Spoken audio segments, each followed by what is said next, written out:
Voltei do velório do meu pai com o coração pesado, ansioso para abraçar meu filho e minha nora, para dividir com eles a notícia de que acabara de herdar 3 fazendas produtivas e uma casa na praia.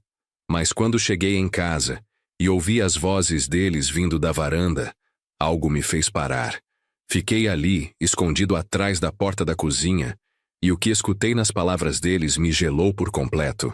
Mas antes de continuarmos, confira se você já está inscrito no canal e escreva nos comentários de onde você está assistindo este vídeo. Deixe eu voltar um pouco e contar desde o começo, porque vocês precisam entender como um homem que acabava de enterrar o próprio pai descobriu que sua família planejava algo terrível contra ele. E como a vingança, quando bem planejada e executada com inteligência, pode ser absolutamente devastadora. Meu nome é Nelson Pacheco. Tenho 62 anos e sou dono de uma rede de padarias aqui em Ribeirão Preto, interior de São Paulo. São 5 unidades que construí com minhas próprias mãos, começando dos fornos quando tinha apenas 23 anos. Hoje elas faturam cerca de 8 milhões de reais por ano. Uma vida confortável, digna, erguida no suor e na massa de pão que aprendi a sovar ainda jovem. Meu pai, seu Oswaldo Pacheco, faleceu há 5 dias, aos 84 anos. Ele foi fazendeiro a vida inteira, daqueles homens de mão calejada e palavra firme. Tocava 3 propriedades no interior de Minas Gerais, perto de Uberaba, com gado de corte e plantação de café. Além disso, tinha uma casa linda em Ubatuba, na beira da praia, que comprou há 35 anos quando ninguém dava nada por aquela região. Nunca fomos de demonstrar muito afeto. Meu pai era daquela geração em que homem não abraça, não chora, não fala, eu te amo. O carinho vinha através do trabalho, da comida na mesa, do teto firme sobre a cabeça.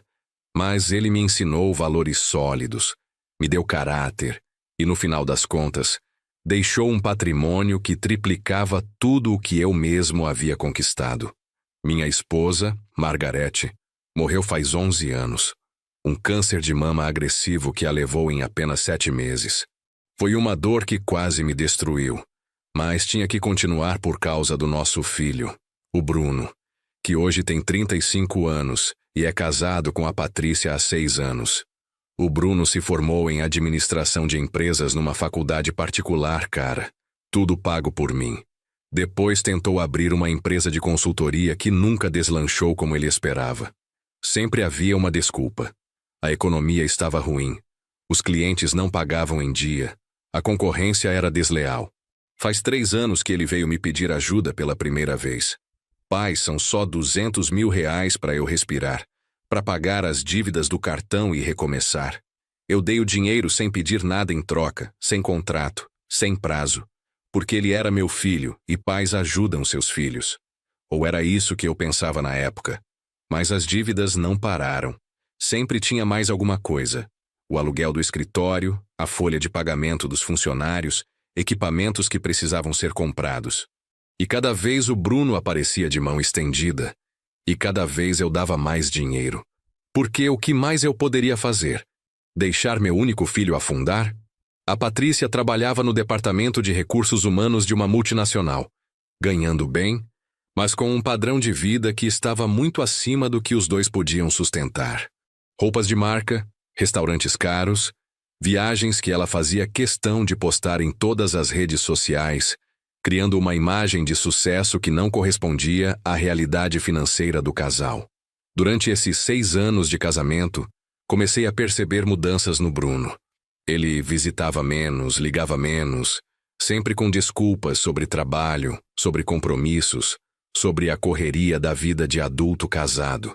E quando eles vinham me visitar, eu notava o jeito como a Patrícia olhava para minha casa, para os meus móveis, para as minhas coisas. Era um olhar calculista, como se estivesse avaliando o valor de tudo. Seu Nelson, essa casa é muito grande para uma pessoa só, não acha? Ela disse uma vez com aquele tom de quem se preocupa, mas que no fundo estava medindo o terreno. É a casa onde vivi com a Margarete, onde criei o Bruno. Tem memória em cada canto. Claro, eu entendo perfeitamente. Só acho que manter um imóvel desse tamanho deve custar caro. Às vezes algo menor seria mais prático, sabe?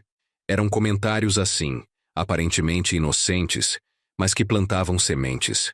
Como se ela estivesse preparando o campo para alguma coisa que eu ainda não conseguia identificar completamente. O velório do meu pai foi há 4 dias. Um evento grande, porque seu Osvaldo era respeitado na região.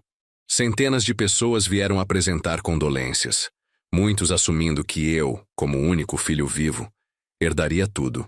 Meus 2 irmãos faleceram há anos, um de infarto e outro num acidente de carro, me deixando como herdeiro único.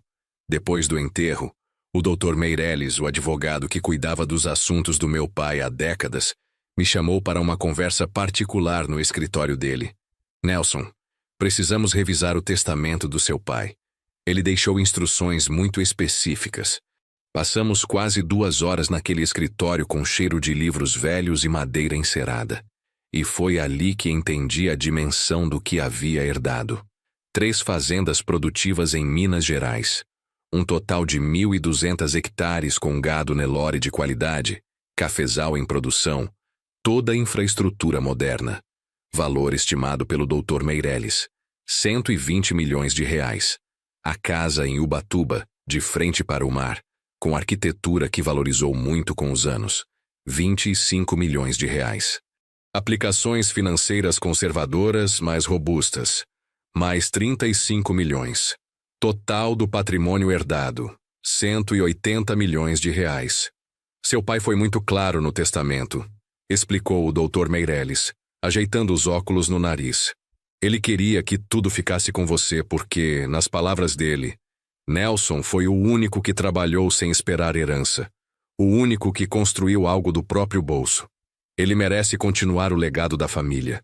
Saí daquele escritório atordoado, com uma pasta cheia de documentos que certificavam uma fortuna que eu nunca havia imaginado possuir, e com vontade imensa de compartilhar aquilo com o Bruno, com meu filho, para que ele soubesse que o futuro da nossa família estava garantido, que nunca mais precisaríamos passar dificuldades. Dirigi até minha casa em Ribeirão Preto, aquela casa grande que a Patrícia achava exagerada para um homem sozinho. O Bruno e a Patrícia tinham chave, e eu sabia que eles estariam lá, porque depois do enterro eu havia pedido que viessem no dia seguinte para conversarmos sobre assuntos importantes. Cheguei por volta das 6 da tarde. O carro do Bruno estava estacionado na garagem. Perfeito. Abri a porta da frente devagar, com aquela vontade de dar uma surpresa boa, de abraçar meu filho e contar as novidades incríveis. Mas então ouvi as vozes deles vindo da varanda dos fundos. Não era uma conversa casual. O tom era intenso, conspiratório, urgente. Algo me fez parar ali mesmo na sala de entrada, atrás da parede que separava a sala da varanda.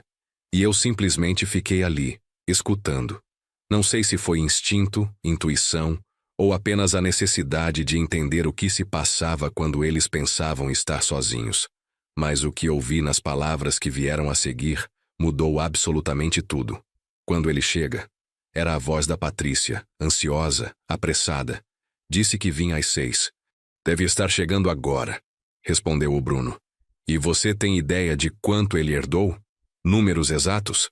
Não exatos, mas o vô sempre comentava que as fazendas valiam mais de 100 milhões.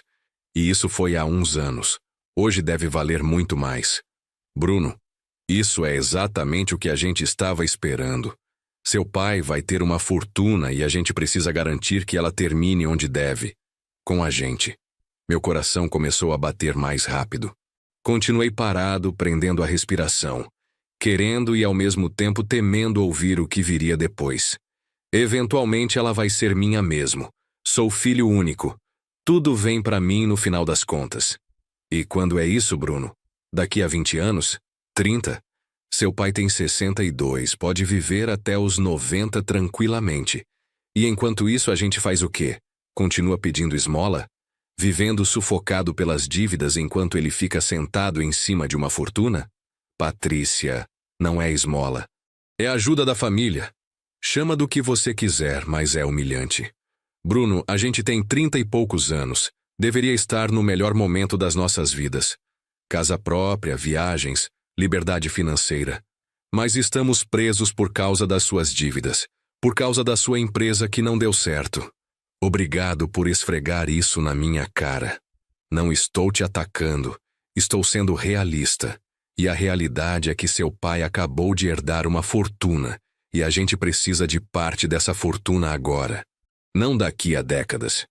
E como você sugere que a gente faça isso? Houve uma pausa. Eu conseguia imaginar a Patrícia pensando, calculando, tramando. A gente pede diretamente, não como uma ajuda qualquer, mas como um investimento no nosso futuro. Ele não vai poder recusar. Vai sim, ele já deu muito dinheiro, Patrícia, e sempre diz que é para eu aprender a me virar sozinho. Então, a gente precisa ser mais estratégico. A gente precisa ter controle, poder legal sobre as finanças dele. Foi nesse momento que meu sangue literalmente congelou nas veias. Controle? Como assim? Escuta, Bruno, seu pai é um homem de 62 anos que acabou de perder o pai. Ele está vulnerável, está de luto. É a hora perfeita para a gente se aproximar oferecendo ajuda genuína. Dizer que essa herança toda é muita responsabilidade, que ele precisa de apoio para administrar. E você é advogado formado, tem conhecimento, é o filho dele. Quem melhor para cuidar disso? Não sou advogado, Patrícia. Me formei em administração. Tanto faz. O ponto é que você tem capacidade, e a gente convence ele a nos dar uma procuração ampla, um poder legal para administrar as propriedades, as aplicações, tudo. Isso é praticamente tirar o controle dele. Não. É ajudar ele a gerenciar algo que é complexo demais para uma pessoa só. E Bruno, pensa bem, uma vez que a gente tenha essa procuração, a gente pode fazer o que for necessário. Vender alguma fazenda que ele não precisa, por exemplo. O que seu pai vai fazer com 3 fazendas? Ele não entende nada de gado, não entende de café. A gente vende 1 ou 2, usa o dinheiro para pagar nossas dívidas, para comprar uma casa boa, para finalmente viver do jeito que a gente merece.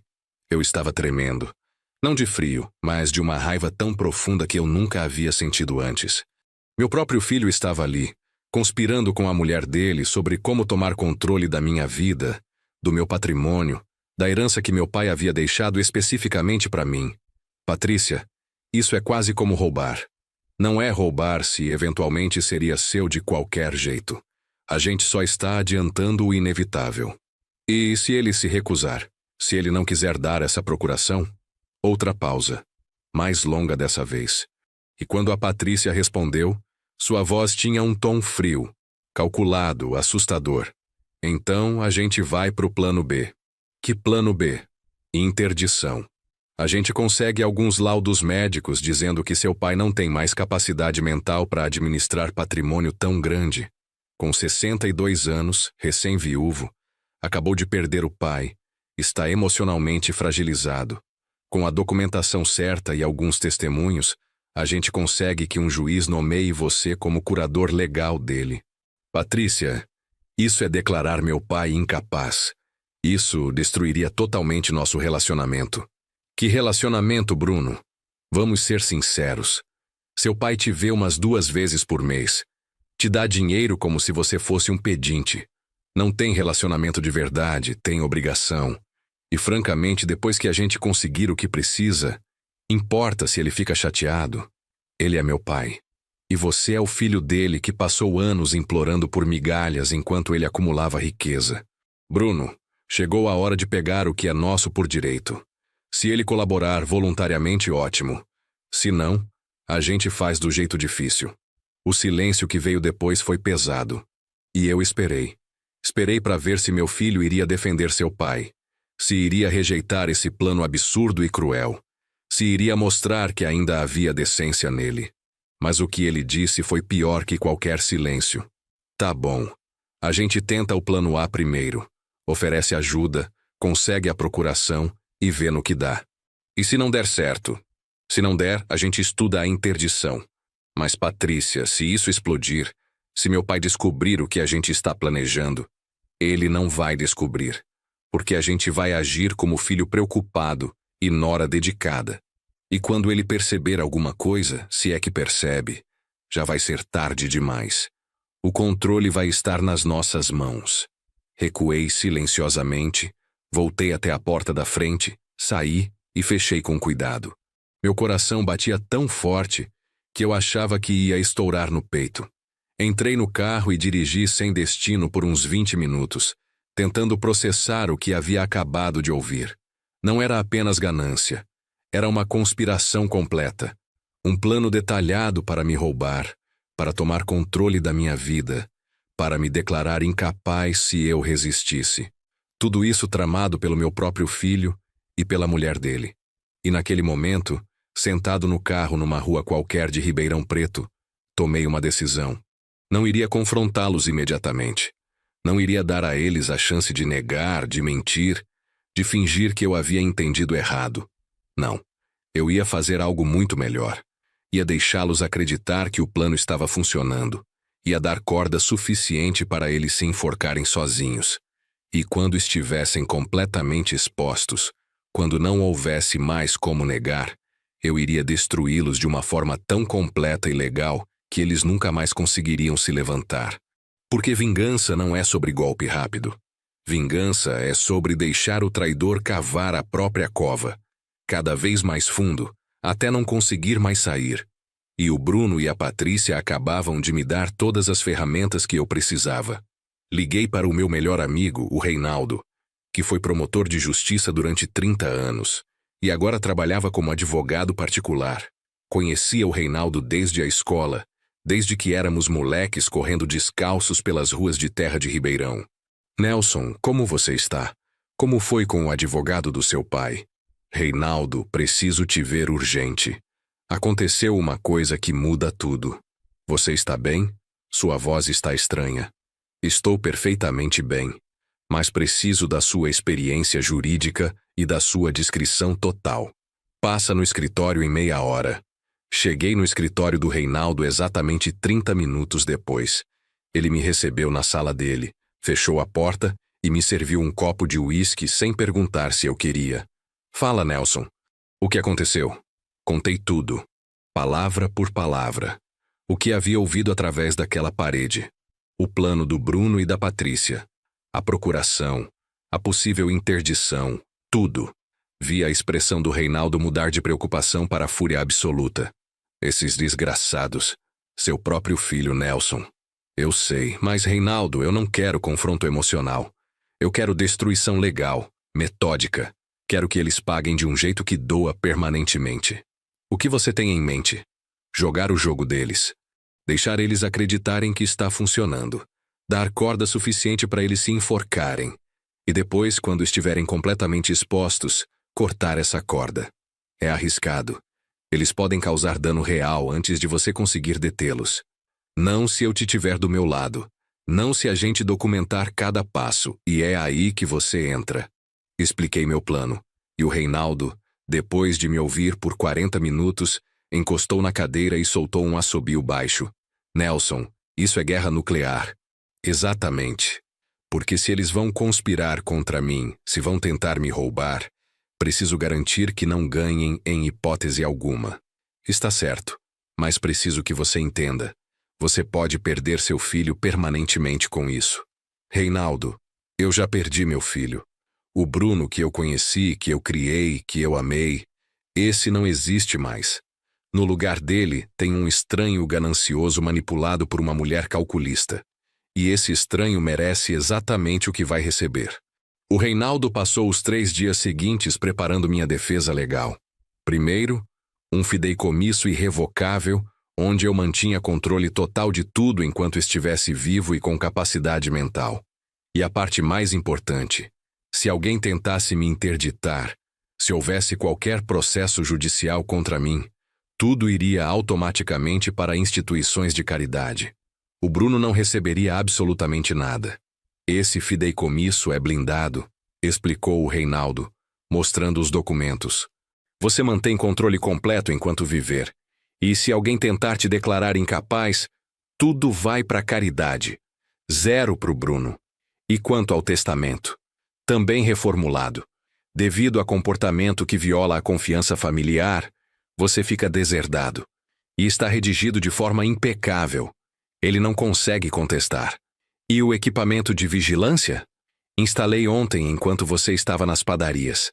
Câmeras escondidas na sala, na varanda, no escritório onde você vai se reunir com eles. Áudio de qualidade profissional. Tudo legal porque é sua propriedade e você está gravando na sua própria casa. Perfeito. Porque, Reinaldo, eu preciso de evidência irrefutável. Vídeo, áudio, documentação de cada passo da conspiração deles. Para quando eu confrontar, eles não possam negar. Só possam encarar as consequências. Você vai ter.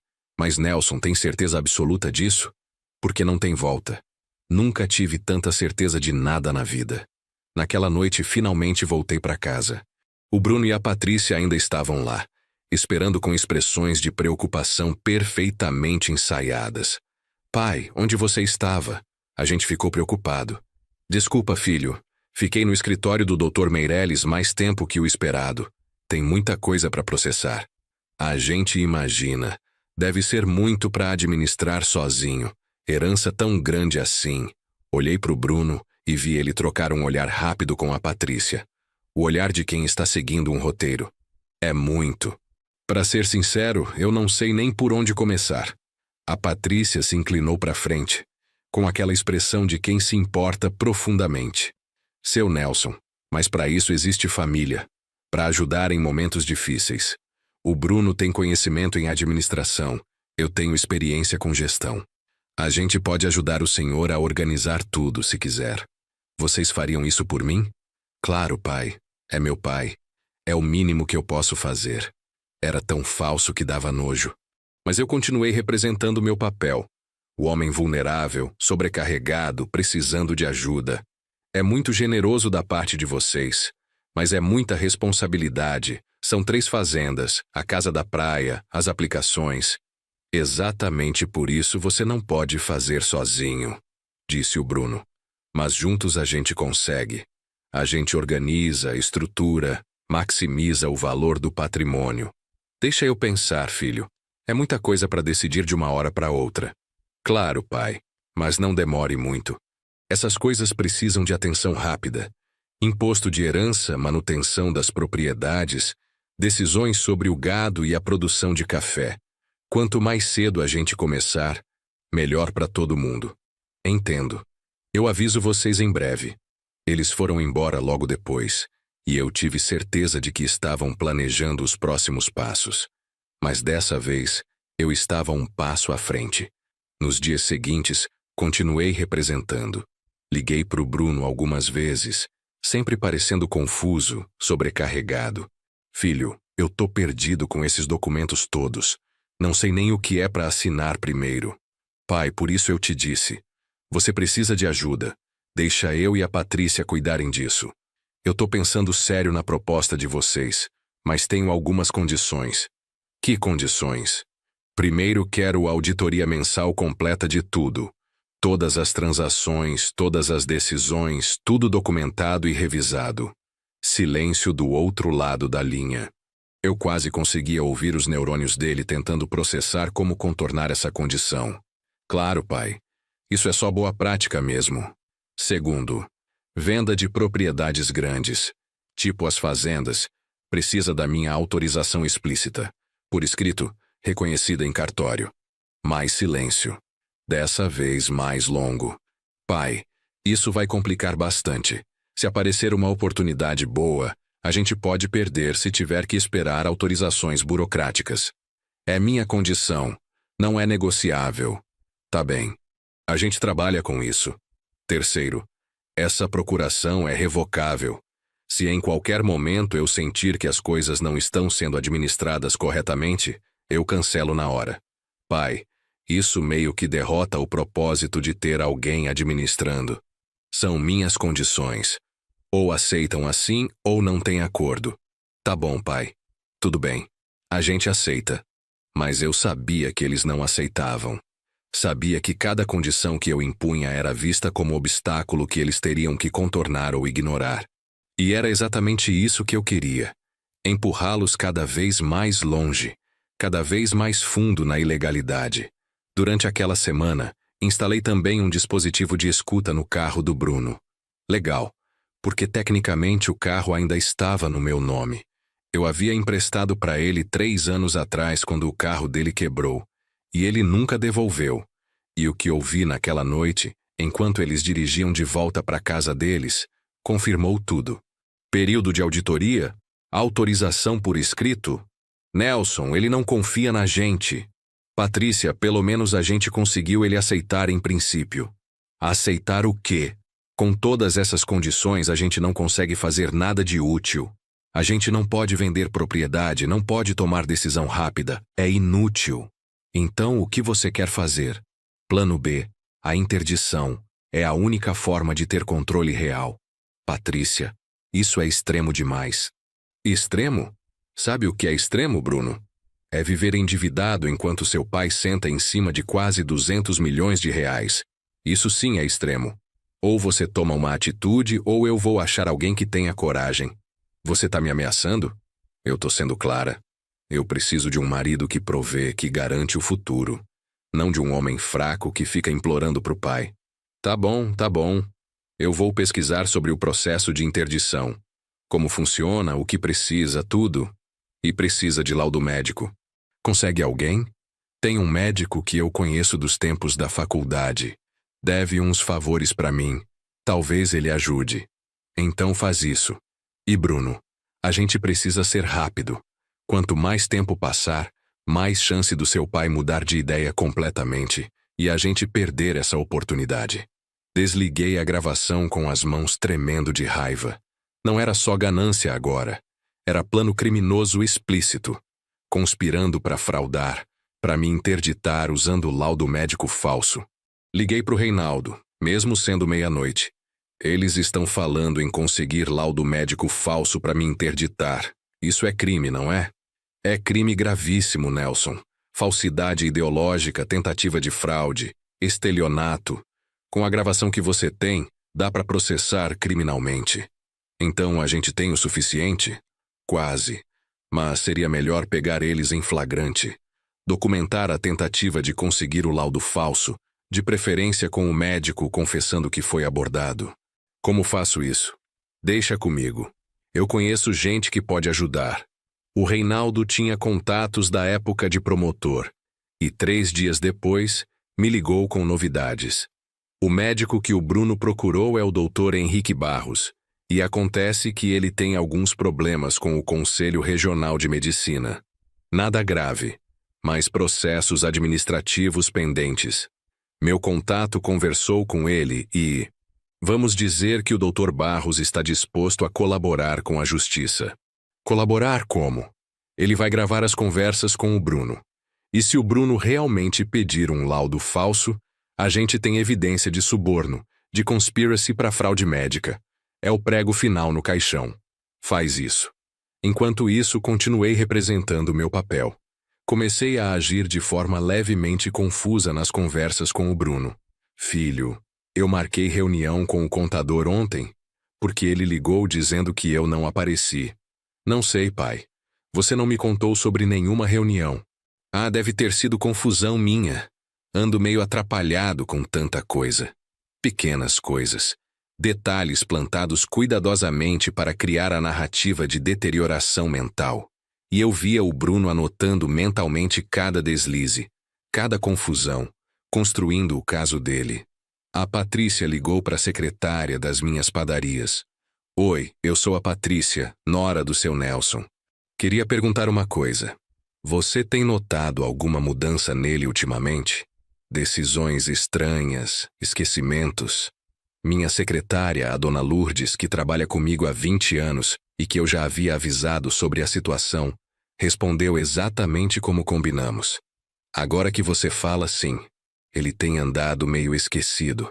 Semana passada perguntou a mesma coisa 3 vezes. E outro dia confundiu os valores de um pedido de fornecedor. Fiquei preocupada, mas não quis comentar nada. Entendo. É que a gente também está percebendo isso em casa. Se você notar mais alguma coisa, pode me ligar? A família precisa ficar atenta. Claro, querida. Pode deixar. Quando a dona Lourdes me contou da ligação, eu sorri. Eles estavam fazendo exatamente o que eu esperava, construindo uma narrativa falsa de incompetência, reunindo testemunhos, preparando o terreno para a interdição. Cada passo que davam era documentado. Cada telefonema, cada conversa, cada movimento conspiratório ficava registrado nas gravações, nos áudios, nas evidências que o Reinaldo organizava meticulosamente em pastas separadas. 2 semanas depois do velório, o Bruno finalmente agiu. Apareceu na minha casa com o Dr. Henrique Barros. Pai, trouxe o Dr. Henrique. A gente está preocupado com você, com sua saúde mental, e achamos que seria bom fazer uma avaliação, só para ter certeza de que está tudo bem. O Dr. Henrique era um homem de uns 50 anos, com cara de poucos amigos e olhar que não inspirava confiança. Ele cumprimentou com um aperto de mão mole e voz profissional demais, como se estivesse lendo um script. Seu Nelson, prazer. Seu filho me contou sobre alguns esquecimentos, algumas confusões. É normal na sua idade, mas é sempre bom verificar. Podemos fazer alguns testes simples? Que tipo de testes? Perguntas sobre memória, raciocínio lógico, orientação temporal e espacial. Nada invasivo, apenas um questionário. Eu sabia exatamente o que aquilo era. Um exame moldado para me fazer falhar. Perguntas com pegadinhas, interpretações tendenciosas, tudo desenhado para criar a documentação que o Bruno precisava. Tudo bem, mas eu quero uma segunda opinião. Depois que o senhor terminar, meu próprio médico vai me examinar também. Vi tensão passar pelo rosto do Bruno. Pai, não precisa disso. O Dr. Henrique é perfeitamente qualificado. É minha condição. Ou fazemos assim ou não fazemos.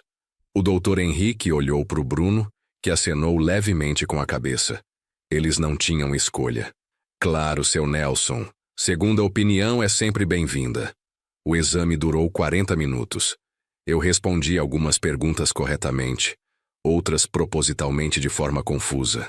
Dei a eles exatamente o suficiente para alimentar suas esperanças, mas não o bastante para ser óbvio que eu estava fingindo. Seu Nelson, que dia é hoje? É terça? Não, espera. Quinta-feira. Na verdade é quarta-feira. Ah, sim, quarta. Eu sempre confundo os dias do meio da semana. Perguntas sobre memória recente, sobre eventos passados, sobre cálculo simples. E em cada uma, eu calibrava minha resposta para parecer levemente deteriorado, mas não completamente incapaz. Quando terminou, o Dr. Henrique guardou seus papéis com uma expressão que tentava parecer neutra, mas que traía satisfação. Seu Nelson, vejo alguns sinais preocupantes. Nada definitivo ainda, mas sugiro acompanhamento. E talvez considerar ter alguém próximo ajudando com decisões financeiras mais complexas. Alguém como meu filho? Por exemplo, alguém da família de confiança que possa dar suporte. Vou pensar sobre isso. Depois que eles saíram, liguei para o Reinaldo. Acabaram de sair daqui. O médico aplicou o teste manipulado. Perfeito. Porque o Dr. Henrique já confessou tudo pra gente. O Bruno ofereceu 40 mil reais para ele fazer um laudo diagnosticando deterioração cognitiva. Tá tudo gravado, documentado. A oferta, a aceitação, tudo. Então a gente tem crime consumado? Completamente. Suborno de profissional médico, falsidade ideológica, tentativa de fraude. Nelson, agora é só uma questão de quando você quer detonar essa bomba. Ainda não. Quero mais. Quero que eles avancem até o ponto de não ter volta. Você está brincando com fogo. Eles podem entrar com pedido de interdição a qualquer momento. Não vão. Porque eu ainda estou cooperando. Ainda estou dando esperança de que vou dar a procuração. Enquanto eles acharem que o plano A pode funcionar, vão segurar o plano B. E foi exatamente o que aconteceu. 3 dias depois, o Bruno ligou animado. Pai, o Dr. Henrique passou o relatório preliminar. Ele acha que você está bem no geral, mas que seria prudente ter apoio administrativo. Então, sobre aquela procuração, a gente pode finalizar? Filho, eu tô quase decidindo. Mas ainda tem umas coisas que quero esclarecer com meu contador. Dá mais uma semana? Silêncio frustrado do outro lado. Tudo bem, pai. Mas tenta não demorar muito. As fazendas precisam de decisões, tem gado para vender, café para comercializar. Eu sei, só mais alguns dias. Mas naqueles dias, o Reinaldo e eu finalizamos toda a documentação de proteção. O fideicomisso estava registrado, o testamento atualizado e blindado. Tudo estruturado de forma que qualquer tentativa de me prejudicar resultaria em perda total para o Bruno. E mais, o Reinaldo tinha um delegado amigo, o Dr. Fábio, que já estava ciente de toda a situação. Ordem de prisão preventiva preparada, só esperando meu sinal. Nelson, quando você quiser dar o bote, a gente prende os dois na hora. Bruno e Patrícia. E provavelmente o Dr. Henrique também, como cúmplice. Prender? Meu filho vai ser preso? Ele conspirou para cometer fraude, para te interditar fraudulentamente, suborno de médico. São crimes reais, Nelson. E têm consequências reais. Parte de mim queria evitar aquilo. Era meu filho, minha carne e sangue. Mas a outra parte, a parte que havia ouvido ele tramar contra mim friamente, sabia que o Reinaldo tinha razão. Vamos esperar mais um pouco. Quero dar a eles uma chance de recuar, de mostrar algum remorso. E se não mostrarem, aí sim a gente age com força total. Uma semana depois, organizei uma reunião na minha casa. Avisei o Bruno e a Patrícia que estava pronto para discutir a procuração definitivamente. Eles chegaram pontualmente às 6 da tarde, com uma pasta cheia de documentos já preparados. Documentos que o Reinaldo havia revisado previamente e que confirmavam o que já sabíamos.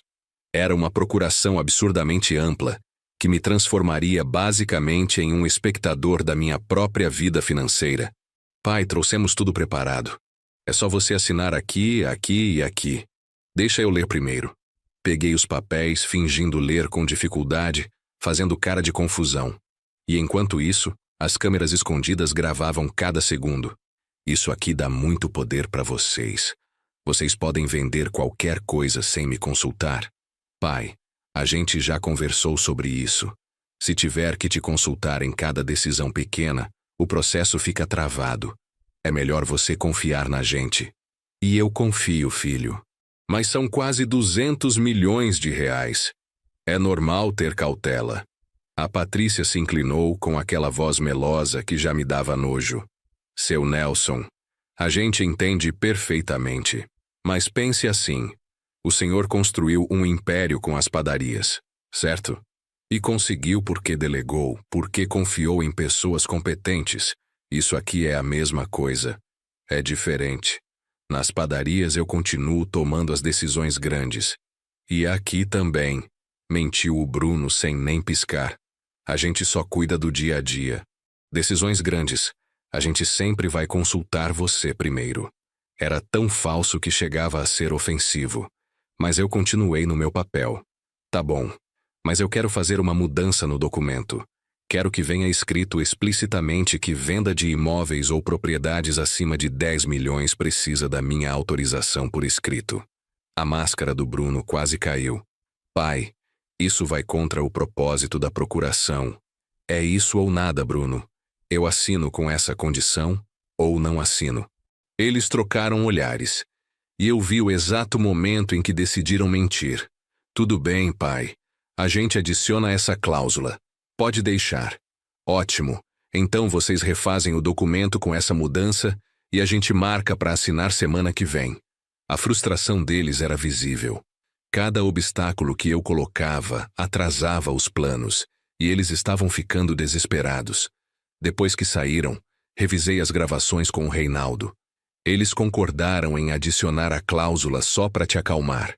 Aposto que vão trazer o documento sem mudança nenhuma e contar que você assine sem ler direito. Provavelmente. E quando fizerem isso, a gente tem mais uma evidência de má-fé. Mas o que aconteceu nos dias seguintes foi pior do que eu imaginava. O Bruno não voltou com o documento modificado. Em vez disso, ele e a Patrícia começaram a espalhar rumores sobre meu estado mental. Ligavam para parentes distantes, para conhecidos, para pessoas do meio empresarial de Ribeirão Preto. Estamos preocupados com o pai. Ele anda muito confuso. Outro dia esqueceu uma reunião importante. A gente acha que pode ser princípio de Alzheimer. A dona Lourdes me contou que a Patrícia havia ligado de novo, dessa vez mais insistente. Dona Lourdes, a senhora acha que o seu Nelson ainda tem condições de administrar os negócios? Porque a família está muito preocupada. A gente não quer que ele tome decisões que prejudiquem o patrimônio que ele construiu. Era uma campanha sistemática para destruir minha reputação, para criar uma narrativa pública de incapacidade. E o mais perigoso, estavam preparando testemunhas para um eventual processo de interdição. Reinaldo, eles estão acelerando. Não estão mais esperando a procuração voluntária, porque perceberam que você está resistindo. Estão partindo direto para o plano B. Então chegou a hora de agir? Sim, mas Nelson, você precisa estar preparado para o que vem. Isso vai ser público, vai ser brutal, vai ser irreversível. Eu sei e estou pronto. Marcamos para o dia seguinte, uma quinta-feira de manhã. O Reinaldo organizou uma reunião formal no cartório do Tabelião Souza, um homem respeitado em Ribeirão Preto há décadas. Liguei para o Bruno naquela noite. Filho, decidi. Vou assinar a procuração. Amanhã às 10 da manhã, no cartório do Tabelião Souza. Traz a Patrícia também. Quero fazer isso oficialmente, com testemunhas. Eu quase podia sentir a euforia dele através do telefone. Sério, pai? Isso é ótimo. A gente vai estar lá. E, pai, você não vai se arrepender. A gente vai cuidar de tudo. Eu sei que vão. Desliguei e respirei fundo. Era a última noite em que eu podia recuar. A última chance de evitar o que viria. Mas quando fechei os olhos, tudo o que eu ouvia eram as palavras dele. Se ele não cooperar, a gente faz do jeito difícil. Não. Não havia volta. Só havia justiça. Na manhã seguinte cheguei ao cartório às 9h40. O Reinaldo já estava lá, junto com o Tabelião Souza e mais 3 testemunhas que ele havia trazido. E mais alguém que o Bruno não esperava. O delegado Fábio, em traje civil, mas com distintivo no bolso. Está tudo pronto? Perguntei ao Reinaldo. Tudo. Os documentos de proteção estão registrados. As evidências estão organizadas. O delegado tem mandado de prisão preventiva. É só dar o sinal. Às 10 em ponto, o Bruno e a Patrícia entraram no cartório. Vinham sorridentes, animados, carregando a pasta com os documentos da procuração. Bom dia, pai. Bom dia, doutor Reinaldo. Eles não estranharam a presença do Reinaldo. Afinal, ele era meu advogado pessoal. Fazia sentido estar ali para um ato desse porte. Mas estranharam quando viram as outras pessoas na sala. Pai, quem são essas pessoas? Testemunhas. Para um ato tão importante, eu quis ter testemunhas imparciais. O Bruno engoliu seco, mas manteve o sorriso. Claro, faz todo sentido. Bom, então vamos começar, trouxemos os documentos. Na verdade, filho, antes de começarmos, eu preciso esclarecer algumas coisas. Esclarecer o quê? Sentem, por favor. Eles se sentaram e eu vi a primeira sombra de preocupação cruzar o rosto da Patrícia. Ela era mais esperta que o Bruno. Tinha instinto melhor para perigo. Bruno, você se lembra do dia que voltei do enterro do vovô? Claro que lembro, pai. Você e a Patrícia estavam na minha casa, na varanda dos fundos. Silêncio. O Bruno piscou, confuso. Sim, a gente estava esperando você. E conversando sobre a herança, sobre como conseguir controle sobre as minhas finanças, sobre plano A e plano B. O sangue sumiu do rosto dele. Pai, eu não sei do que você está falando. Não minta, Bruno. Não agora. Fiz um sinal para o Reinaldo, que ligou um notebook e começou a reproduzir o áudio. A conversa completa que eu havia escutado escondido atrás da parede. Cada palavra, cada conspiração, cada plano. A voz da Patrícia soou pela sala do cartório. Seu pai vai ter uma fortuna e a gente precisa garantir que ela termine onde deve. Com a gente. E a voz do Bruno. Se ele não cooperar voluntariamente, a gente faz involuntariamente. Vi o Bruno e a Patrícia ficarem pálidos. A Patrícia tentou se levantar, mas o Reinaldo levantou a mão. Sentem, por favor. Tem mais. Reproduzimos então a gravação do carro, onde discutiram a interdição fraudulenta. Depois, A gravação do Dr. Henrique confessando que recebeu proposta de suborno para criar laudo médico falso. Com cada gravação, com cada evidência, eu via a realidade se instalar nos rostos deles. Não havia como negar. Não havia como mentir. Estava tudo ali, documentado, testemunhado, irrefutável. Pai, eu posso explicar. Começou o Bruno com voz trêmula. Explicar o quê? Que conspirou para me roubar? Que planejou me declarar incapaz fraudulentamente? Que suborno um médico para criar documentação falsa? O que exatamente você vai explicar, Bruno? Foi a Patrícia. Ela me pressionou, ela planejou tudo. Seu covarde, gritou a Patrícia. Você estava junto em tudo. Você queria o dinheiro tanto quanto eu. Silêncio. A voz do tabelião Souza cortou a discussão. Isso aqui é um cartório, não um circo. Seu Nelson, o senhor quer proceder? Quero. O Reinaldo então colocou sobre a mesa um conjunto de documentos. Bruno Pacheco, Patrícia Ferreira Pacheco. Estes são documentos que vocês precisam conhecer.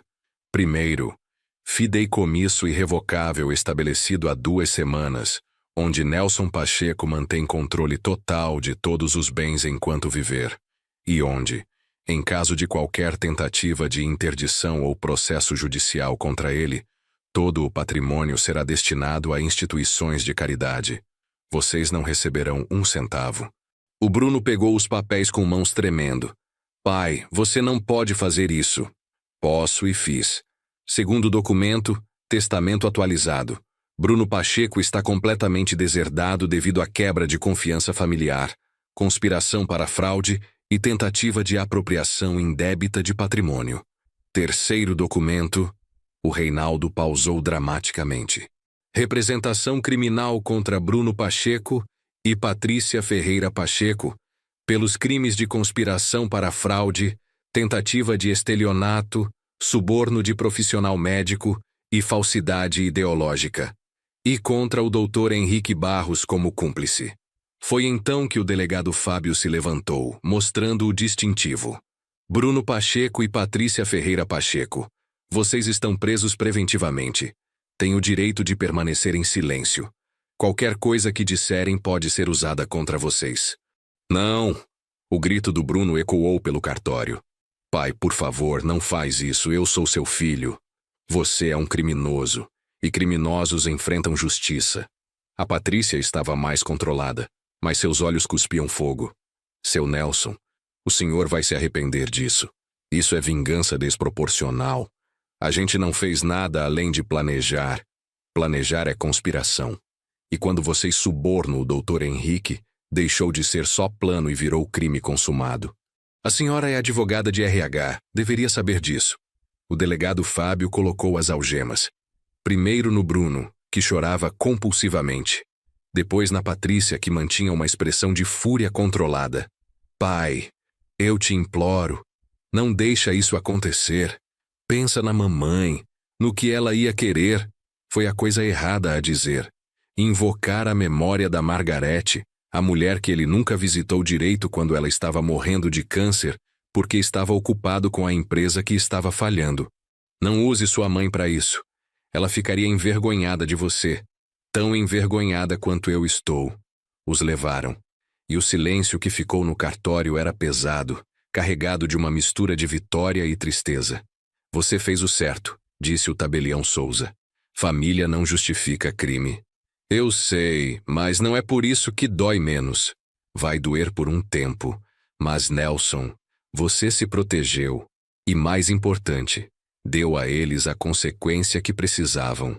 Talvez seja a única chance de mudança real. Passei os dias seguintes num estado estranho, entre alívio e melancolia. A notícia se espalhou rápido por Ribeirão Preto. Empresário prende o próprio filho por conspiração.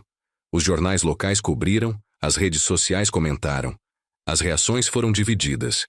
Alguns me apoiavam. Fez certo, família não é desculpa para roubo. Outros me criticavam. É seu filho. Você deveria ter perdoado, buscado reconciliação. Mas o que mais me incomodou foram as ligações de outros empresários, outros pais, compartilhando histórias similares. Filhos que viam herança como direito. famílias que conspiravam, traições silenciosas que nunca eram confrontadas. Nelson, eu admiro sua coragem, me disse o Américo, dono de uma rede de supermercados. Eu suspeito da minha filha há anos, mas nunca tive coragem de verificar. E agora vivo com essa dúvida corroendo tudo. Verificar dói, Américo. Mas viver na dúvida é pior. Pelo menos agora eu sei a verdade.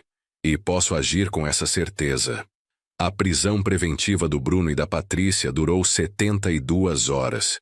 Depois conseguiram fiança. 200 mil reais combinados, pagos com empréstimo porque já não tinham recursos próprios. Quando saíram, o Bruno tentou me ligar. Eu não atendi. Ele mandou mensagens. Eu não respondi, porque ainda não era a hora. Ainda estava processando a traição, a dor, a realidade do que meu filho havia se tornado. 2 semanas depois da prisão, recebi uma ligação do Dr. Henrique Barros. Seu Nelson, eu sei que não tenho direito de pedir nada, mas preciso falar com o senhor. Sobre o quê? Sobre a proposta que o Bruno me fez. Eu aceitei porque estava desesperado. Tenho dívidas, processos no conselho médico. Mas estava errado. Completamente errado. E por que está me ligando agora? Porque quero colaborar totalmente com a justiça. Vou testemunhar contra o Bruno e a Patrícia. Vou admitir tudo o que fiz e aceitar as consequências. Isso não vai livrar você de punição. Eu sei. Mas pelo menos vou fazer a coisa certa agora, mesmo que tarde. A colaboração do Dr. Henrique fortaleceu ainda mais o caso. O promotor que assumiu o processo, o Dr. Antônio Vasconcelos, me ligou para explicar. Seu Nelson, com a confissão do Dr. Barros e todas as gravações que o senhor forneceu, temos um caso sólido, muito sólido. Bruno e Patrícia vão responder por múltiplos crimes. Estamos falando de pena que pode chegar a 8 anos. 8 anos? Fraude qualificada, conspiracy, suborno, são crimes graves, e o juiz geralmente não é leniente com esse tipo de caso, especialmente quando envolve tentativa de fraude contra familiar idoso. Idoso? Tenho 62 anos. Para a lei, acima de 60 já é considerado grupo vulnerável, então os crimes têm agravante. 8 anos. Meu filho poderia ficar preso por 8 anos. A realidade daquilo me atingiu como um soco. Doutor Antônio, existe possibilidade de acordo? Existe. Se eles confessarem, se aceitarem culpa, a pena pode ser reduzida. Talvez 3 a 4 anos, com possibilidade de regime semiaberto depois de 1/3 cumprido. E se eu pedir clemência? Se eu disser que não quero punição máxima? O senhor pode fazer declaração nesse sentido. O juiz vai considerar, mas a decisão final é dele. Os crimes foram cometidos, Sr. Nelson. O sistema precisa responder. Passei noites sem dormir pensando nisso. Queria justiça, queria que o Bruno aprendesse. Mas 8 anos? Ver meu filho definhar numa prisão por quase uma década? 1 mês depois das prisões, recebi uma carta. Era do Bruno, escrita à mão, da cadeia onde estava aguardando o julgamento. Pai, não espero que você leia isso. Não espero perdão. Só preciso escrever porque talvez seja a única forma de colocar para fora o que sinto. Eu errei. Errei de uma forma que não tem desculpa, não tem justificativa. Conspirei contra você, contra o homem que me criou, que sempre me ajudou, que nunca me abandonou. E a coisa mais dolorosa não é estar preso. É olhar no espelho e ver quem eu me tornei. Um covarde ganancioso que estava disposto a destruir o próprio pai por dinheiro. A Patrícia e eu nos separamos. Ela me culpa por tudo, diz que fui fraco, que arruinei as coisas. E talvez ela tenha razão. Eu era fraco. Fraco de caráter, fraco de princípios. Mas, pai, esses dias aqui me forçaram a pensar sobre quem eu era antes da ganância, antes da Patrícia, antes de achar que dinheiro resolvia tudo. E eu me lembro do menino que você criou. O menino que te ajudava na padaria nas manhãs de sábado, que ficava orgulhoso quando você dizia que eu tinha feito um bom trabalho.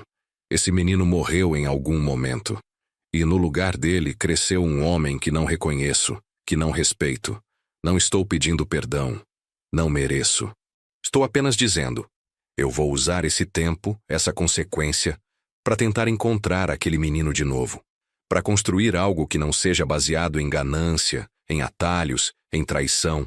E se eu conseguir, se eu realmente mudar, talvez um dia eu possa olhar para você sem vergonha. Seu filho, que não merece esse título, Bruno. Terminei de ler com lágrimas escorrendo. Porque aquelas palavras carregavam algo que eu não tinha visto nas gravações, nas conspirações. Remorso genuíno. Não era perfeito. Não apagava o que ele fez. Mas era início. Mostrei a carta pro Reinaldo. O que você acha? Acho que pode ser manipulação. Carta bonita escrita para amolecer você. Ou pode ser real. Pode. Nelson, você quer reduzir a punição dele? Não sei. Quero que ele pague pelo que fez. Mas ele é meu filho, Reinaldo. E se tem chance real de mudança, então espera. Vê como ele age no processo. Se ele confessar publicamente, se assumir responsabilidade sem empurrar culpa, isso diz mais que qualquer carta. O julgamento foi marcado para 3 meses depois. Tempo suficiente para ambos os lados prepararem suas defesas, para testemunhas serem ouvidas, para evidências serem formalmente apresentadas. Durante esses meses, continuei recebendo cartas do Bruno. Não todas as semanas, mas regularmente. E em cada uma ele detalhava o que estava aprendendo, como estava enfrentando a realidade do que havia feito. Pai, comecei a fazer terapia aqui. Tem um psicólogo voluntário que atende os presos. E foi a primeira vez que realmente conversei sobre mim, sobre minhas escolhas. Ele me perguntou, quando você parou de trabalhar pelo que queria e começou a só esperar receber? E eu não soube responder, porque aconteceu gradualmente. A empresa que não deu certo, as dívidas, a facilidade de pedir para você em vez de lutar de verdade. E a Patrícia, ela não me fez fazer nada, mas ela alimentou o pior de mim, a ganância, a preguiça, o sentimento de que eu merecia mais do que tinha. Estou aprendendo que caráter não é o que você faz quando está confortável, é o que você faz quando está desesperado. E eu falhei nesse teste completamente. As cartas continuaram, e lentamente, muito lentamente, comecei a responder. Não com perdão, não com reconciliação, mas com reconhecimento de que ele estava tentando. Bruno, recebi sua carta. Não vou dizer que estou pronto para perdoar. Não estou. A traição ainda dói, ainda queima. Mas reconheço que você está fazendo um trabalho que muitos não fazem. Olhar para dentro, admitir falhas, tentar mudar. Isso não apaga o que você fez. Mas é um começo. Continue na terapia. Continue trabalhando em você. E vamos ver o que acontece no julgamento. Pai. A Patrícia, por outro lado, não mostrou remorso algum. Suas cartas, as poucas que tentou mandar, eram cheias de justificativas, de culpa direcionada a todos menos ela mesma. Seu Nelson, o senhor está fazendo isso porque quer vingança. Não justiça, vingança. Está usando o sistema para destruir a gente porque ficou com orgulho ferido. Bruno era fraco, sempre foi. Eu só queria que a gente tivesse uma vida melhor. E se o senhor tivesse sido mais generoso, nada disso teria acontecido. Não respondi. Não havia ponto. A Patrícia estava presa na narrativa de vitimização, incapaz de ver sua própria culpa. O dia do julgamento chegou numa terça-feira fria de julho. O tribunal estava cheio. Imprensa local, curiosos, conhecidos. O caso havia ganhado notoriedade. Homem de 62 anos prende filho por conspiração para roubar herança milionária. Entrei no tribunal com o Reinaldo ao meu lado. Vi o Bruno do outro lado da sala, magro, com olheiras profundas, usando um terno que ficava largo demais nele. Nossos olhares se cruzaram por um segundo.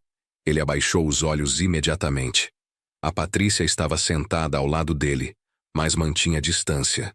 Já não usava aliança. A separação era evidente até na linguagem corporal. O juiz, Dr. Cláudio Mendes, um homem de uns 60 anos com reputação de ser duro, mas justo, abriu a sessão.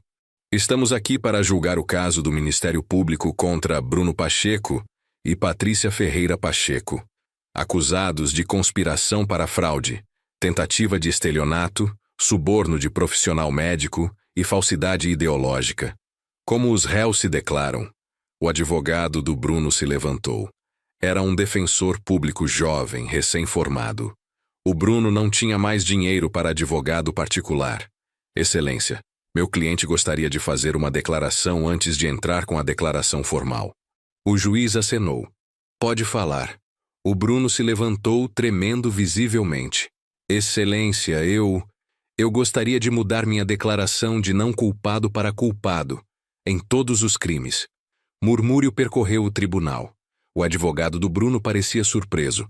Claramente não havia sido consultado sobre isso. Senhor Pacheco, o senhor entende que, ao declarar-se culpado, está abrindo mão do direito a julgamento completo? Que a sentença será praticamente certa? Entendo, Excelência, e aceito. Porque tudo que a acusação apresentou é verdade. Eu conspirei contra meu pai. Planejei fraudá-lo, subornei um médico, fiz tudo isso. O Bruno respirou fundo, com lágrimas escorrendo. E não quero prolongar o sofrimento do meu pai. Ele já passou por coisa demais. Já teve que sentar aqui dia após dia revivendo minha traição. Então eu aceito a culpa e as consequências. E pai, ele se virou para mim. Eu sinto muito. Do fundo do coração, sinto por tudo. O juiz estudou o Bruno por um longo momento. Senhor Pacheco, essa confissão é voluntária. Ninguém o coagiu. É completamente voluntária. Eu só quero fazer a coisa certa finalmente. Muito bem. Declaração de culpabilidade aceita. E a senhora Patrícia Ferreira Pacheco? A Patrícia se levantou com o rosto duro. Mantenho minha declaração de não culpável, Excelência. Fui manipulada pelo Bruno, coagida a participar. Ele liderou tudo. O promotor Dr. Antônio quase riu. Excelência, as gravações mostram claramente que a senhora Patrícia não apenas participou, mas liderou ativamente o planejamento. Foi ela quem sugeriu a interdição fraudulenta, quem pressionou o senhor Bruno repetidamente. Vamos ouvir as evidências, decidiu o juiz. E durante as próximas 4 horas cada gravação foi reproduzida. Cada conversa, cada conspiração, cada momento de traição foi exposto publicamente. A voz da Patrícia ecoando pela sala. A gente consegue que um juiz nomeie você como curador legal dele. Vi o júri. 7 pessoas comuns de Ribeirão Preto, reagindo. Caras de choque, de desaprovação, de repulsa crescente. Quando o doutor Henrique Barros subiu para testemunhar, confessando que havia aceitado R$40 mil para criar um laudo falso, o caso da Patrícia estava praticamente encerrado. E quem fez a proposta inicial? Perguntou o promotor. Foi a senhora Patrícia. Ela me ligou primeiro, explicou a situação, ofereceu o dinheiro. O Bruno só confirmou depois. A Patrícia tentou protestar, mas seu advogado a fez sentar. Após as evidências, o juiz chamou um recesso de 2 horas para deliberação sobre a sentença do Bruno, já que ele havia confessado, e para o júri decidir sobre a Patrícia. Saí do tribunal para respirar ar fresco. O Reinaldo veio comigo. O Bruno fez a coisa certa ali dentro.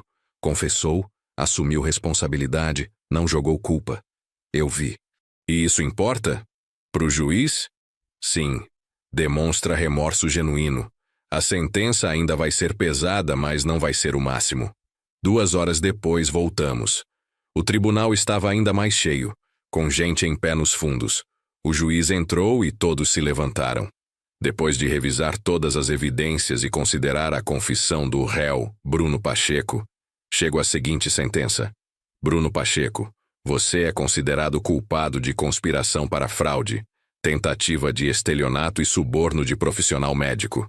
Sua confissão voluntária e demonstração de remorso são fatores atenuantes. Sentencio você a 4 anos de reclusão em regime semiaberto, com possibilidade de progressão para regime aberto após cumprimento de 1/3 da pena. 4 anos. Podia ser pior. Muito pior. E quanto ao júri no caso de Patrícia Ferreira Pacheco? O líder do júri se levantou. Excelência, o júri deliberou por unanimidade. A ré é culpada de todos os crimes apresentados. A Patrícia deixou escapar um grito abafado. Patrícia Ferreira Pacheco, continuou o juiz. Você liderou ativamente uma conspiração para fraudar um homem idoso, seu sogro. Você manipulou seu marido. Você planejou métodos criminosos incluindo interdição fraudulenta e suborno médico. E durante todo o processo, você não demonstrou remorso algum, apenas tentativas de vitimização e manipulação. Sentencio você a 7 anos de reclusão em regime fechado. 7 anos. E regime fechado, não semiaberto como o Bruno. Não, gritou a Patrícia. Isso é injusto. Ele confessou e pegou menos. Eu não fiz nada que ele não fez. A senhora fez muito mais, respondeu o juiz friamente. E sua recusa em aceitar responsabilidade só confirma que a senhora representa perigo continuado. Oficiais, por favor. Levaram a Patrícia gritando sobre injustiça, sobre conspiração contra ela, sobre como ia apelar. Mas todos sabíamos, com a evidência que havia, nenhum tribunal reverteria aquela sentença. O Bruno foi levado mais silenciosamente. Antes de sair, ele olhou para mim mais uma vez. Pai, eu vou usar esses 4 anos bem. Prometo. Acenou com a cabeça. Não era perdão, mas era reconhecimento. Saí do tribunal para uma onda de repórteres. Senhor Nelson, como se sente com a sentença? Aliviado, a justiça foi feita. O senhor vai perdoar seu filho? Pausei. Era a pergunta que todos queriam resposta. Perdão não é algo instantâneo. É processo. O Bruno mostrou hoje que está começando esse processo de mudança. E eu vou estar atento. Se ele realmente mudar, se usar esse tempo para crescer, então sim, eventualmente podemos reconstruir algo. Mas vai levar tempo. E vai depender dele. E a Nora? A Patrícia fez suas escolhas. Escolheu manipulação sobre honestidade, vitimização sobre responsabilidade. Ela vai cumprir a pena dela e seguir o caminho dela. Não tenho mais nada a dizer sobre ela. Os meses seguintes foram de ajuste. A história continuou sendo notícia por algumas semanas. Depois, gradualmente, saiu dos holofotes. Mas o impacto permaneceu. Recebi dezenas de mensagens de outros empresários, outros pais, agradecendo por ter tido coragem de agir. Muitos compartilharam histórias similares, de filhos que viam patrimônio como direito automático, de famílias que conspiravam silenciosamente. Nelson, seu caso me deu coragem para investigar minha própria situação, me disse o Américo numa ligação. Descobri que minha filha estava desviando dinheiro da empresa há 2 anos. Não tanto quanto seu caso, mas ainda assim. E confrontei ela. Foi doloroso, mas necessário. E o que você fez? Atirei da empresa. Cortei mesada. Disse que se quisesse dinheiro, precisava trabalhar de verdade. Ela me odeia agora, mas talvez seja o empurrão que ela precisa para crescer. É difícil, Américo. Ser pai é difícil. Mas às vezes amor verdadeiro significa deixar eles caírem. As fazendas que herdei do meu pai, eu mantive 2 e vendi uma. Não porque precisava de dinheiro, mas porque realmente era muito para administrar. Usei o dinheiro da venda, 42 milhões, para criar uma fundação. Fundação Margarete Pacheco, em memória da minha esposa, focada em ajudar famílias que haviam sofrido fraudes de parentes. Assessoria jurídica gratuita, suporte psicológico, comunidade de apoio. Porque percebi que meu caso não era único. Havia milhares de pessoas, especialmente idosos, sendo explorados por famílias gananciosas. E muitos não tinham recursos para se defender como eu tive. Seu Nelson, essa fundação vai ajudar muita gente, disse o Reinaldo na inauguração. Você transformou sua dor em propósito. Era o que a Margarete faria. Ela sempre dizia, quando algo ruim acontece, encontre a forma de criar algo bom disso. O Bruno cumpriu os primeiros 8 meses em regime semiaberto numa penitenciária em Ribeirão Preto. Durante esse tempo, as cartas continuaram, mas agora eram diferentes, mais profundas, mais genuínas. Pai, trabalho na biblioteca da prisão agora, organizo livros, ajudo outros presos que estão estudando. É trabalho simples, mas me dá satisfação que nunca senti no escritório de consultoria. Tem um preso aqui, o Joaquim, 50 e poucos anos, que está aprendendo a ler. E eu estou ensinando ele. Ver o rosto dele quando consegue ler uma frase completa é uma alegria pura. Acho que passei tantos anos buscando realização em dinheiro, em status, que esqueci que realização verdadeira vem de contribuir, de fazer diferença na vida de alguém. É engraçado. Precisei estar preso para finalmente me sentir livre. Essa carta me tocou particularmente, porque vi ecos do menino que o Bruno foi. O menino que ficava feliz ajudando na padaria não pelo dinheiro, mas porque gostava de fazer parte de algo. Decidi visitá-lo.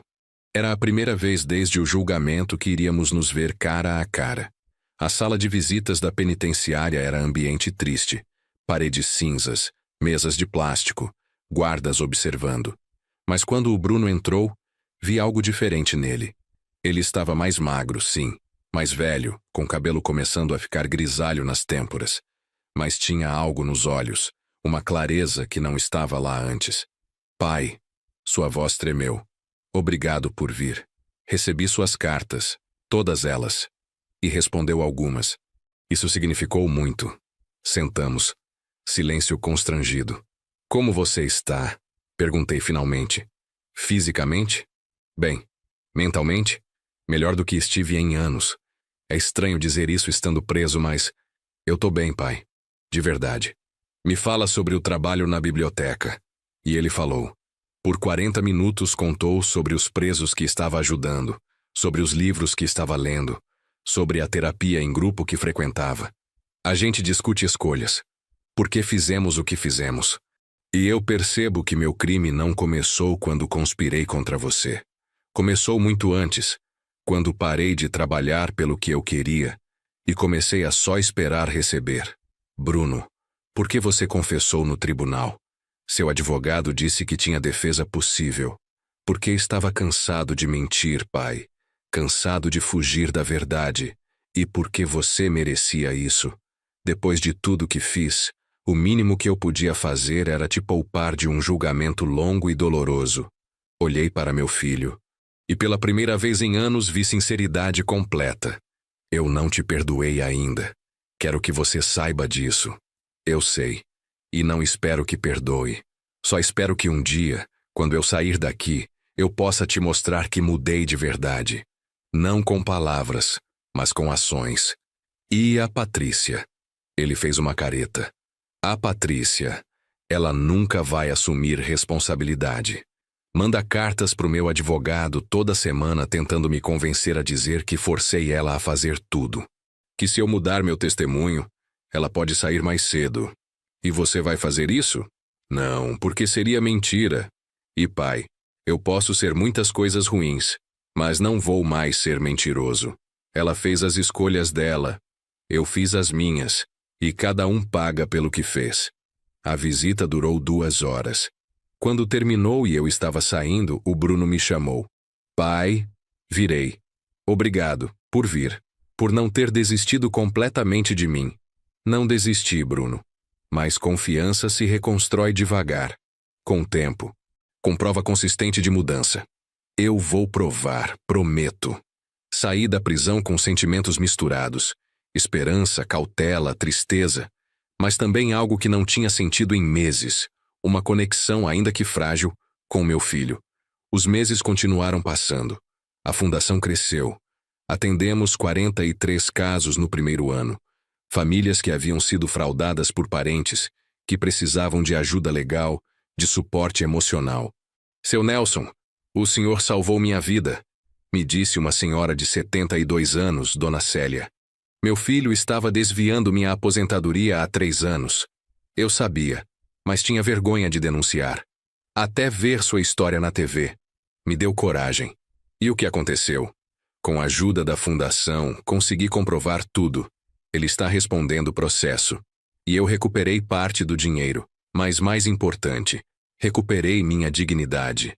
Histórias como da Dona Célia se multiplicaram. E cada uma me lembrava. Minha dor teve propósito. Minha coragem de agir, de não ser vítima silenciosa, inspirou outros a fazerem o mesmo. 1 ano e 2 meses depois da prisão, o Bruno foi transferido para regime aberto. Significa que ele dormia na prisão, mas podia trabalhar durante o dia. Ele conseguiu emprego numa pequena livraria no centro de Ribeirão Preto. O dono, seu Mário, era um homem de 70 anos que deu chance para ex-presidiários. Seu Nelson, pode ficar tranquilo, me disse o seu Mário quando fui conhecer o estabelecimento. O Bruno é bom menino, trabalha duro, é honesto com os clientes, cuida dos livros como se fossem dele. Estou satisfeito. Ele não deu nenhum problema? Nenhum. E olha que eu testo, viu? Deixo dinheiro no caixa, vejo se confere, dou responsabilidades, e até agora impecável. Aquilo significava mais do que o seu Mário provavelmente imaginava.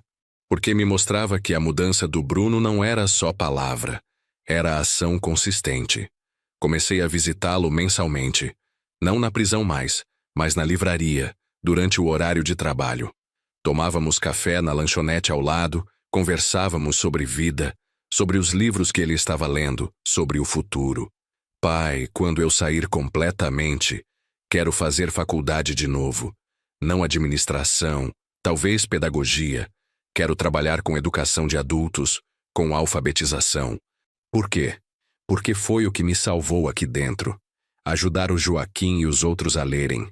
Ver o impacto que educação tem. E porque finalmente encontrei algo que me move que não é dinheiro. Bruno, isso vai pagar mal. Muito mal comparado com o que você poderia ganhar. Eu sei. Mas, pai, eu aprendi que riqueza não é quanto você tem. É quanto você precisa. E eu não preciso de muito. Preciso de propósito, de significado. E se eu conseguir ajudar 10, 20 pessoas a lerem, a terem acesso ao conhecimento, isso vale mais que qualquer salário alto.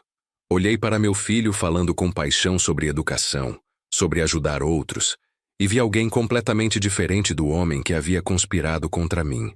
Você mudou mesmo. Mudei.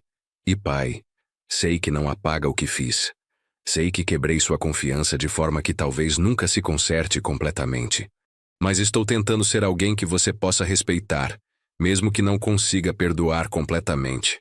Bruno, eu... Pausei, procurando as palavras certas. Eu te perdoei. Ele parou, com a xícara de café no meio do caminho para a boca. O quê? Perdoei. Não significa que esqueci. Não significa que tudo voltou ao normal. Mas significa que não carrego mais raiva. Não carrego mais desejo de te ver sofrer. Você pagou sua dívida. Com a justiça e comigo.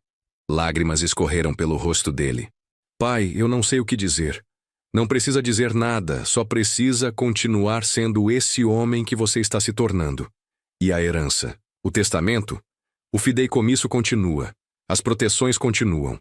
Mas, Bruno, quando eu morrer, e espero que seja daqui a muitos anos, você vai receber algo. Não tudo, porque boa parte vai para a fundação. Mas algo, porque você é meu filho, e merece reconhecimento pelo trabalho de mudança que fez. Pai, eu não quero seu dinheiro. Eu sei. E é exatamente por isso que você vai receber. Quando você conspirou, quando estava desesperado por dinheiro, você não merecia nada. Agora que não quer, que está focado em coisas maiores, agora você merece. 2 anos e meio depois da prisão, o Bruno saiu completamente. Tinha cumprido mais que 1/3 da pena. Tinha comportamento exemplar. Tinha trabalho fixo. O juiz concedeu liberdade plena. Fiz um almoço em casa para comemorar. Só nós dois, comida simples, sem grandes celebrações. Como se sente? Assustado, ele admitiu. Esses anos me deram estrutura, rotina. Agora é responsabilidade total de novo. Mas você não é o mesmo homem que entrou lá. Não sou. E vou provar isso todo dia. E ele provou. Começou faculdade de pedagogia em universidade pública. Trabalhou meio período na livraria. Meio período como voluntário em programa de alfabetização de adultos. Conheceu uma mulher, a Carolina, professora de português, também voluntária no mesmo programa. Ela sabia do passado dele. O Bruno foi honesto desde o começo. E ainda assim deu uma chance. Pai, quero te apresentar alguém. Ele disse 6 meses depois.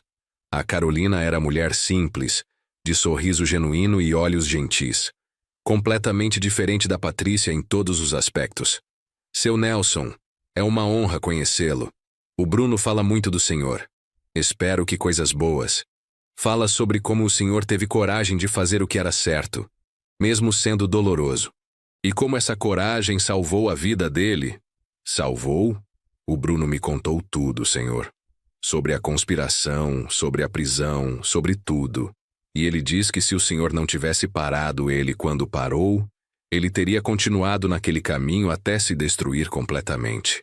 A prisão foi dolorosa, mas necessária. Foi o fundo do poço que ele precisava alcançar para finalmente subir. Olhei para meu filho, que segurava a mão da Carolina com ternura. Você acha mesmo isso, Bruno? Acho, pai. Se você tivesse me perdoado naquela época, se tivesse dado o dinheiro que eu pedia, se tivesse sido pai bonzinho, eu nunca teria mudado. Continuaria sendo aquele homem ganancioso, fraco, manipulável. Você me salvou ao me deixar cair. Me deu a chance de construir algo real. 3 anos completos depois do julgamento, o Bruno se formou em pedagogia. A cerimônia de colação de grau foi emocionante. Eu estava na primeira fila, aplaudindo quando chamaram seu nome. Ele subiu ao palco, recebeu o diploma, e quando o fotógrafo oficial ia tirar a foto padrão, o Bruno fez algo inesperado. Ele virou para onde eu estava e levantou o diploma, como se estivesse me mostrando, me dedicando àquela conquista. E pela primeira vez em anos sorri completamente, sem reservas, sem dor. Meu filho havia voltado. Não o mesmo de antes, mas alguém melhor. Alguém que havia atravessado fogo e saído mais forte. Após a formatura, o Bruno conseguiu emprego em escola pública da periferia de Ribeirão Preto. Salário baixo, condições difíceis, alunos complicados. Mas ele amava cada dia. Pai, você tem que ver. Tem um aluno meu, o Juninho, 13 anos, que não sabia ler. Nada. E hoje ele leu uma página inteira do livro, sozinho. E o sorriso dele, não tem dinheiro que pague isso. Você está feliz de verdade. Estou. Pela primeira vez na vida adulta, estou completamente, genuinamente feliz. Não tenho carro importado, não tenho casa grande, não tenho viagens para a Europa, mas tenho propósito. Tenho a Carolina. Tenho você de volta na minha vida, mesmo que diferente. E isso é mais que suficiente. A Patrícia saiu da prisão no ano seguinte, após cumprir 5 anos. Saiu mais amarga, mais dura, culpando o mundo inteiro por seu sofrimento. Ela tentou contato com o Bruno algumas vezes, mas ele não respondeu. Tentou comigo uma vez, uma carta pedindo dinheiro, só para recomeçar. Não respondi. Não por vingança, mas porque sabia que qualquer dinheiro seria desperdiçado. A Patrícia não havia aprendido nada, não havia mudado. E eu não tinha obrigação de financiar sua recusa de crescer. Últimas notícias que tive, ela estava trabalhando em telemarketing, vivendo num apartamento pequeno, sozinha. Seu orgulho não permitia pedir ajuda real. Sua amargura não permitia conexões genuínas. Era triste, mas era a escolha dela. 5 anos depois do julgamento, o Bruno me surpreendeu com um pedido. Pai, a Carolina e eu vamos casar. E, bem, eu gostaria muito que você fosse meu padrinho. Padrinho, o papel tradicionalmente do pai em casamentos brasileiros. Bruno, você tem certeza? Depois de tudo, tenho certeza absoluta. Pai, você me deu vida 2 vezes. Uma quando nasci, outra quando me impediu de continuar no caminho errado. Não tem ninguém mais importante para estar ao meu lado nesse dia. O casamento foi simples. Uma cerimônia pequena numa capela, recepção num salão de festa modesto. Cerca de 50 pessoas, amigos verdadeiros, colegas de trabalho, alguns alunos do Bruno. Quando chegou a hora de entregar a noiva para o noivo, quando eu coloquei a mão do Bruno sobre a mão da Carolina, senti algo que não esperava. Paz completa. Cuida dele, sussurrei para Carolina. Pode deixar, seu Nelson, e ele vai cuidar de mim. A gente é time. A festa foi alegre, com música simples e comida boa. E em determinado momento, o Bruno pediu para falar no microfone. Gente, obrigado por estarem aqui. Esse dia significa muito para mim e para Carolina. Mas tem alguém que eu preciso agradecer especialmente. Ele olhou para mim. Meu pai, Nelson Pacheco. Muitos aqui sabem da nossa história, do que eu fiz, das consequências que enfrentei. E seria fácil para o meu pai ter me abandonado, ter cortado completamente. Mas ele não fez isso. Ele fez algo mais difícil. Ele me deixou aprender, me deixou cair, me deixou enfrentar consequências. E depois, quando eu mostrei que estava mudando de verdade, ele abriu a porta para a reconciliação. Lágrimas escorriam pelo rosto dele. Pai, eu sei que quebrei sua confiança de forma terrível. Sei que nunca vou apagar completamente o que fiz. Mas obrigado por não desistir de mim, por acreditar que pessoas podem mudar, por me mostrar que amor verdadeiro às vezes significa ser duro. E por estar aqui hoje, celebrando comigo. A sala aplaudiu. E eu tive que limpar meus próprios olhos. 6 anos depois de tudo começar, a Fundação Margarete Pacheco estava atendendo mais de 200 famílias por ano. Tínhamos escritórios em 3 cidades, equipe de advogados voluntários, psicólogos, assistentes sociais. E o Bruno se tornou voluntário também. Aos sábados ele fazia palestras para famílias em situações similares à nossa. Eu estive do outro lado. Ele contava. Fui o filho ganancioso que conspirou contra o pai. E posso dizer, não vale a pena. Nenhuma quantidade de dinheiro vale destruir sua família, seu caráter, sua alma. As palestras dele eram poderosas porque vinham de experiência real, de transformação vivida. Certo dia, depois de uma dessas palestras, um jovem de uns 30 anos se aproximou. Bruno, eu estava planejando fazer exatamente o que você fez. Tentar conseguir procuração do meu pai, vender propriedades. Mas ouvindo você, eu percebi que não quero ser aquele homem. Não quero ser você de 6 anos atrás. E o que você vai fazer? Vou conversar honestamente com meu pai, sobre minhas dívidas, sobre minha situação, e vou aceitar não o que eu quero, mas o que ele achar justo. E vou trabalhar de verdade para sair das dívidas sozinho. O Bruno me contou aquilo com lágrimas nos olhos. Pai, se minha história, minha falha, pode impedir outra família de passar pelo que a gente passou, então valeu a pena. Até a prisão, até tudo. Hoje, 8 anos depois daquele dia que escutei a conspiração atrás da parede, sento aqui escrevendo essa história. Tenho 70 anos. O Bruno tem 43. Ele e a Carolina têm 2 filhos, meus netos, Pedro de 5 anos e Ana de 3. O Bruno é diretor da escola onde trabalhava, impactando centenas de crianças. A Carolina é coordenadora pedagógica. Vivem numa casa simples, mas aconchegante. Têm o suficiente e são genuinamente felizes.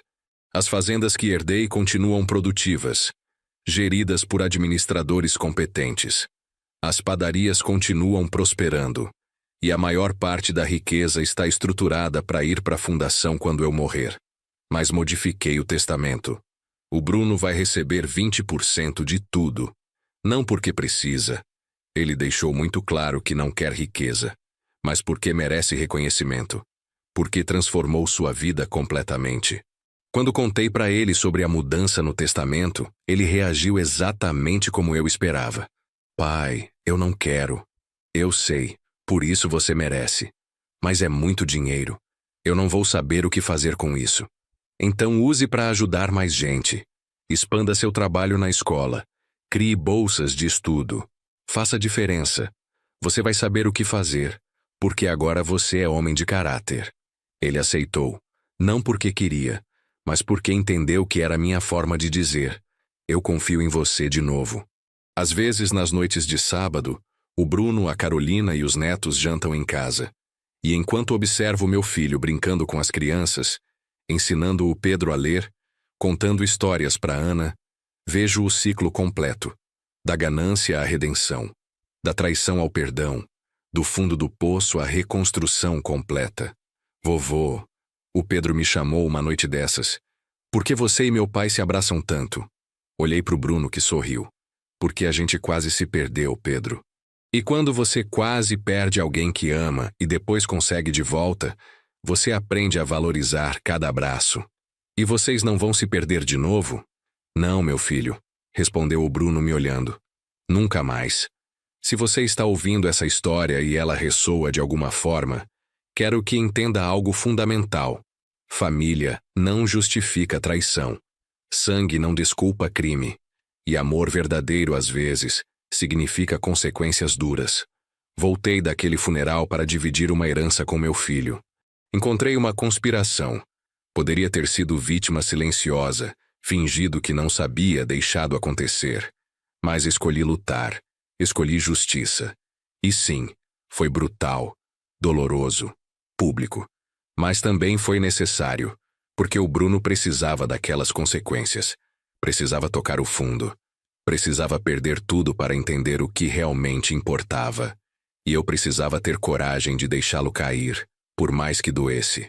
Hoje, 8 anos depois, tenho meu filho de volta. Não o mesmo de antes, mas alguém melhor. Alguém que trabalha, que contribui, que tem propósito além de dinheiro. Alguém que eu respeito genuinamente. A herança que meu pai me deixou foi grande, 180 milhões de reais. Mas a herança que deixo pro Bruno é maior. A lição de que caráter vale mais que fortuna. Que trabalho honesto supera atalhos desonestos. Que cair e se levantar é mais valioso que nunca cair. E se essa história te deu coragem para enfrentar suas próprias situações familiares difíceis, se te mostrou que amor às vezes significa ser firme, que família se constrói sobre respeito e não sobre obrigação de sangue, então compartilhe. Porque em algum lugar, outro pai está descobrindo uma traição, outro filho está escolhendo ganância sobre integridade. E ambos precisam saber, existe caminho através da dor, doloroso mas possível, que leva não à reconciliação fácil, mas a algo melhor, uma relação reconstruída sobre verdade. De Ribeirão Preto, aos 70 anos, com meu filho recuperado e meus netos brincando no quintal, desejo a vocês sabedoria para ver traições quando acontecem, coragem para agir quando necessário, e força para deixar as pessoas que amam enfrentarem as consequências que precisam enfrentar para crescer. Porque às vezes, o maior ato de amor não é proteger alguém da queda. É estar lá para ajudá-los a se levantar depois.